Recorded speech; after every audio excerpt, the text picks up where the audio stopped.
Acompáñame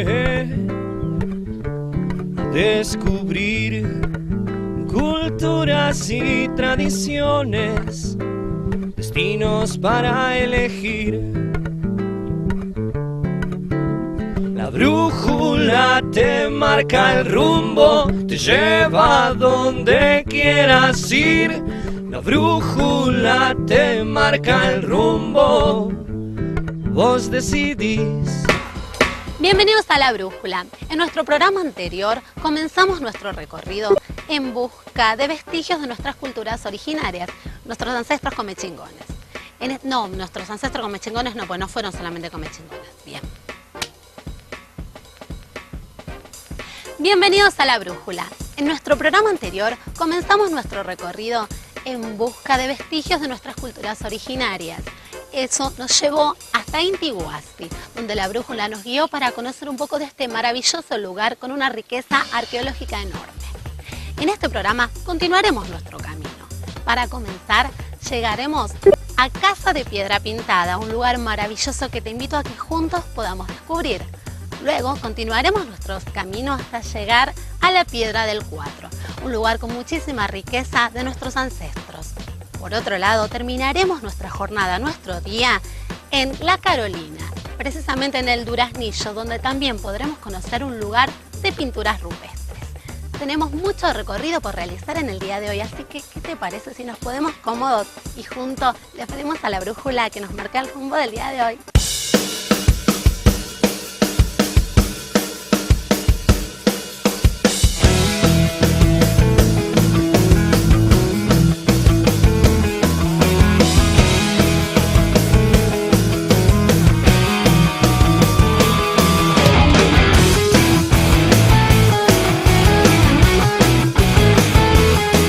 Bueno, de acá nos vamos a ir a 3 kilómetros, en lo que es la zona del Sololosta. Ahí vamos a visitar la Casa de Piedra Pintada, que es otro alero más, donde ahí sí vamos a poder ver pinturas. Y muy cerquita de ahí, a muy pocos metros, dentro de toda esa zona que se ve que ha sido como una aldea, nos vamos a encontrar con la Piedra del Cuatro, que es como la denominan, donde tenemos otro sitio más con pinturas.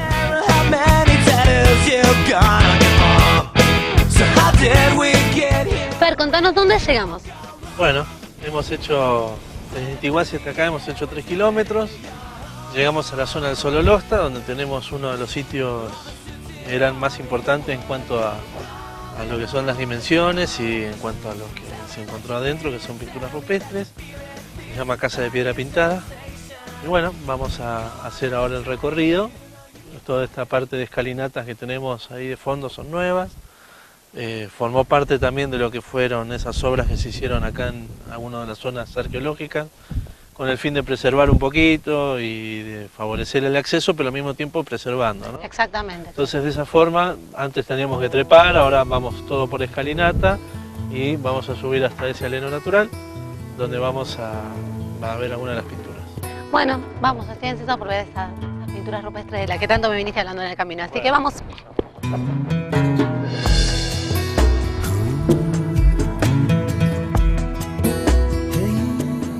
Bueno, acá comenzamos la subida por estas escaleras, la verdad es muy fácil, sinceramente. Puede hacerlo prácticamente cualquiera. Y es muy lindo, tenemos una vista impresionante. Miren, les voy a mostrar un poco la vista que tenemos. Por allá dejamos el auto. Y Fernando recién me contaba, los duraznillos, fueron no plantados, sino gente que ha venido a consumir algún tipo de fruta, algún durazno, ha tirado los carozos y eso ha generado que planta, ¿verdad? Lo cual eso también nos hace tomar conciencia a veces cómo podemos modificar el ecosistema en el que estamos con alguna actitud, que a veces en este caso puede ser positiva como a veces no. Bueno, seguimos la recorrida.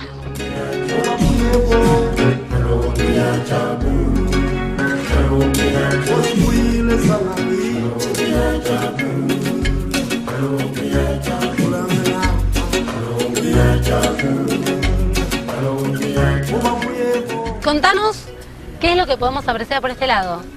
Hemos llegado acá a la zona alta Y bueno, acá se encuentran uno de los sectores con pinturas. Antes que nada, para hacer una clasificación, para entender un poquito sobre el tema de pinturas, a nosotros hoy actualmente nos cuesta mucho poder interpretar cuál es el significado de cada una, ¿no? O sea, nuestra cultura hoy ha hecho una gran división, digamos, de lo que serían estas figuras, más o menos identificándolas de tres maneras. O sea, una figura zoomorfa, las figuras geométricas y las figuras antropomorfas. Todo lo que es no antropomorfo obviamente representa figuras humanoides, o sea, figuras que asemejan entonces al ser humano. En el caso de las figuras zoomorfas, que es alguna de las que vamos a poder ver acá, hacen referencia a parte de la fauna que en su momento tenían. Puntualmente acá vamos a ver como si fueran unos bonacos o lo que podrían llegar a ser unos venados. En otros casos, bueno, hay representaciones de aves, también de lagartos, o sea, lo que era la iguana en su momento. Y después, la mayoría de las pictografías que hay, en realidad lo que predomina dentro de San Luis, son las figuras que nosotros denominamos geométricas, ¿no? Bien, acá comenzamos a ver algunas. Sí, empezamos bien acá justo en la esquina de lo que sería el alero, con una figura pareciera como si fuera una figura semejante a una flor. Tenemos tonalidades anaranjadas y rojizas, que son las que van a predominar en este alero.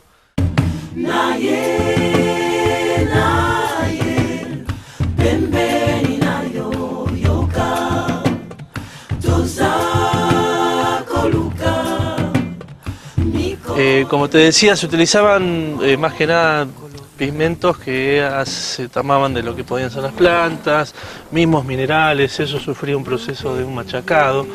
En el caso de la planta se le extraía el jugo, en el caso del mineral se lo molía, se hacía un polvillo, y generalmente había algún tipo de mezcla con algún fijador. Una de las grandes incertidumbres que tienen los investigadores, cómo pasan los años. Claro, permanece y todavía. las pinturas expuestas a condiciones como ser el sol, en este caso, o a veces con un poco de viento, Sí, la o mismo erosión. humedad que en alguna parte da, como a pesar de todo ello se conservan, ¿no? Acá vemos una figura similar a un pez. ¿Puede ser? Sí, en realidad la Sí. parte de la base pareciera, Sí, pero si vos te fijas bien, está ese sector que vos identificás con un pez y sí, sube una línea y hace acá arriba como si fuera un ganchito también, ¿no? Entonces, bueno, nosotros hoy no tenemos fuente oral que nos pueda llegar a transmitir esto, o sea, una pictografía era una tradición de estos grupos que se iba pasando de generaciones en generaciones de manera oral. Lamentablemente, nosotros acá hemos perdido esa fuente oral, lamentablemente se ha eliminado al nativo, y de esa manera ese secreto se fue con ellos.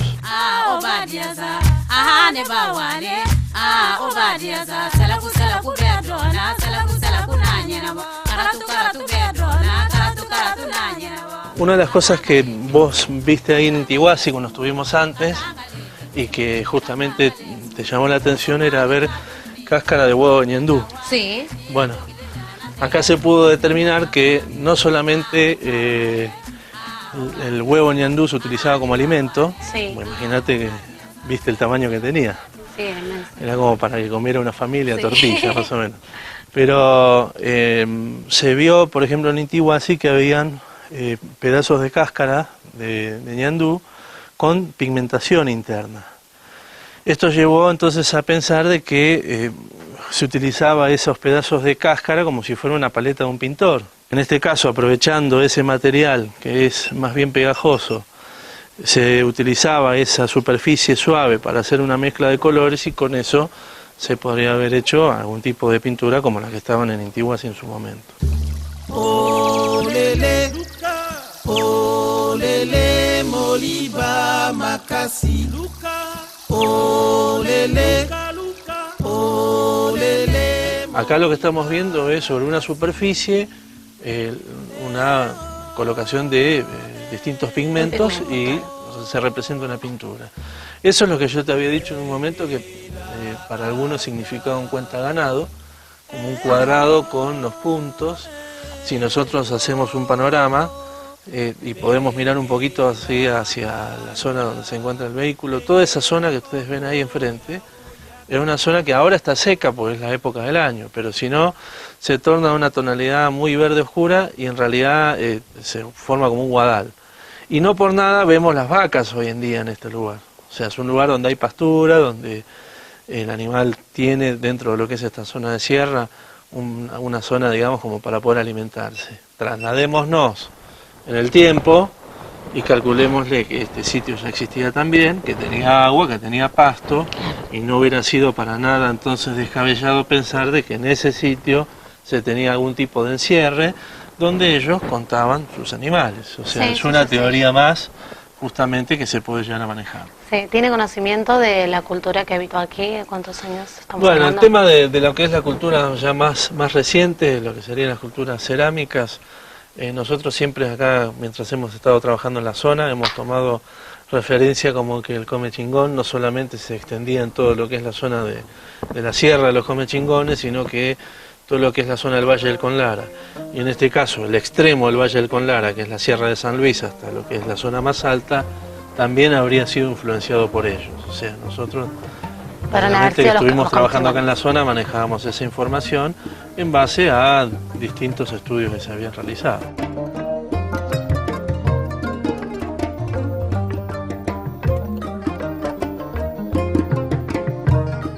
Con respecto a los dibujos, ¿se tiene conocimiento también si tenían un estilo de dibujo particular? No. Más o menos es muy similar. Partamos de una base que en San Luis, relevadas, hay 5.000 pictografías, o sea, 5.000 representaciones entre pictografías y grabados. Es muchísimo. Sí. Estamos hablando de que es uno de los yacimientos más importantes de Sudamérica en cuanto a cantidad de manifestaciones rupestres. Entonces, bueno, realmente es muy rico todo lo que es el centro norte de San Luis en este tipo de cosas, y las imágenes son generalmente vinculadas a las figuras estas geométricas, símbolos de plantas, y también en otros lugares simbologías de animales, que también es muy frecuente, ¿no? No es como que tenían un lenguaje... No, uniforme en todo. No. Respecto al dibujo... Mira, acá estuvo hace unos cuantos años estuvo un investigador uruguayo, Mario Conces, que es quien hizo una de las actualizaciones, relevamientos de pinturas rupestres de San Luis, y recuerdo en su momento le hicimos la pregunta justamente de si podía traducir alguno de los sentidos, de los significados de las pinturas. Y él nos hacía referencia a que un círculo en una cultura del Amazonas, donde todavía hoy conviven y se han podido meter, investigar y sacar conclusiones, un círculo solamente representaba el nacimiento de una batalla con una tribu vecina, las consecuencias y su desenlace. Bien. Un simple círculo. Imagínate nosotros con un 70% en 5.000 representaciones de pinturas que hay, que son geométricas, cómo podemos viajar y quizás ni siquiera pasar de cerca a lo que es el verdadero significado de la pintura. Totalmente, totalmente.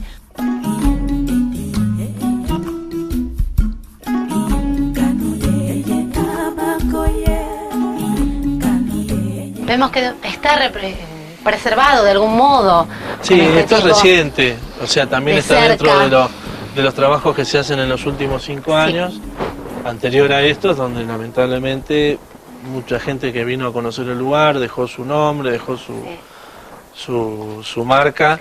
Volvemos a hacer hincapié en eso, que es importante tomar conciencia de esto, que estamos hablando de un lugar que tiene mucha riqueza histórica, estamos hablando de nuestros ancestros, que estaría bueno tenerles el respeto que se merecen y no hacer este tipo de cosas.